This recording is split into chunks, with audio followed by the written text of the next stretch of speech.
আসসালামু আলাইকুম, welcome back to my channel. ফিরে এসেছি নতুন একটা ভিডিও নিয়ে।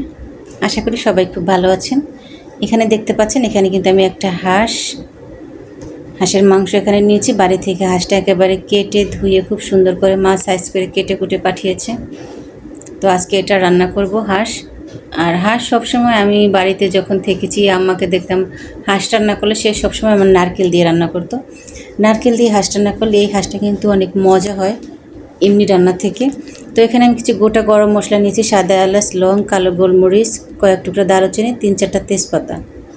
আর এখানে বাটা মশলা নারকেল বাটা, এটা হচ্ছে আদা রসুন বাটা, এটা হচ্ছে ধনিয়া জিরা বাটা, এটা গরম মশলা বলতে এখানে আমি একটু সামান্য জয়ফল নিয়েছি, একটু জয়ত্রী, গোলমরিচ আর এই এলাচ দারচিনি।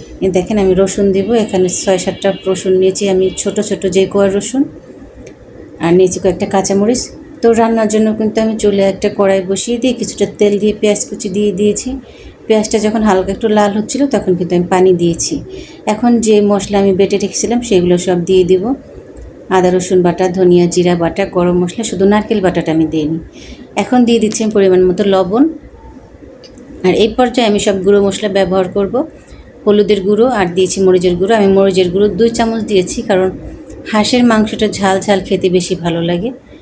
এই যে এখন কিন্তু ওই বেসিক মশলাটা কষানোর পরে এখন কিন্তু আমি নারকেলটা দিয়েছি, আর নারকেলটা দিয়ে আমি হাঁসটা দিয়ে দিলাম। এখন নারকেল সহযোগে মশলা সহযোগে হাঁসটাকে আমি কষিয়ে নেব কমপক্ষে 20 মিনিট। হাঁসের থেকে যে পানি বের হবে এটা লো আছে, আপনার এটা কষিয়ে নিতে হবে, তাহলে কিন্তু এটা ভালো হবে। হাই হিটে কখনো কষাতে যাবেন না, বলক চলে আসলে জালটা কমিয়ে দিবেন। কমিয়ে দিয়েছি। আর আমি কিন্তু দেখতে পাচ্ছেন কিছুটা শুকনো মরিচ, 4-5টা শুকনো মরিচ দিয়েছি, এটা কিন্তু ঝালও বেরোবে, তারপর দেখতে একটু কালারিং হবে, সুন্দর হবে। এই দেখেন 6-7 মিনিট হয়ে গেছে, কি সুন্দর একটা কালার চলে আসছে, মাশাআল্লাহ, দেখেই মনটা ভরে যাচ্ছে, তাই না? তো এভাবে ঢেকে দিয়ে আমি হাঁসটা কষিয়ে নিয়েছি প্রায় 15-20 মিনিট। আর পানি দেওয়ার আগে এই পর্যায়ে আমি সেই ছোটো ছোটো কোয়া রসুনগুলো আর কাঁচামরিচগুলো দিয়ে দিলাম। রসুন দিয়ে হাঁস এভাবে রান্না করে খেয়ে দেখব, রসুনগুলো কিন্তু জাস্ট দারুণ। এখানে বড় রসুন না দেওয়াটাই ভালো, কারণ বড় রসুনের ভিতরে লবণ ঢুকবে না। ছোট রসুন, দেশি রসুন, এটা খেতে স্বাদ বেশি। এবার কিন্তু পানিটা পুরো শুকিয়ে গেছে, আর আমি পাশের চুলায় পানি গরম বসিয়ে দিয়েছিলাম। আর অবশ্যই মাংসেতে সবসময় গরম পানি ব্যবহার করবেন, এতে স্বাদটা যেমন ঠিক থাকবে তেমনি মাংসটা সিদ্ধ হতে খুব ভালো কাজ করবে। যখন ঠান্ডা পানি ব্যবহার করবেন তখন স্বাদটা একটু চেঞ্জ হয়ে যাবে, আর এটা তখন আবার নতুন করে গরম হওয়ার জন্য অনেক সময় নেবে, আর মাংসটা তখন সিদ্ধ হতে একটু প্রবলেম হয়ে যায়।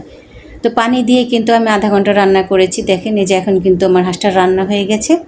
লাস্টে আমি দিয়ে দিচ্ছি কিন্তু ভাজা জিরের গুঁড়ো, আর এটা অবশ্যই দেওয়ার চেষ্টা করবেন। ভাজা জিরের গুঁড়ো একটা সুন্দর একটা ফ্লেভার। এই যে আমার রান্না কমপ্লিট, আমি একটা সার্ভিং ডিশে তুলে নিয়েছি, এই যে দেখেন। তো সবাই এভাবে হাঁস রান্না করে খাবেন, ইনশাল্লাহ দেখবেন নারকেল দিয়ে রসুন দিয়ে খুব মজার একটা খাবার।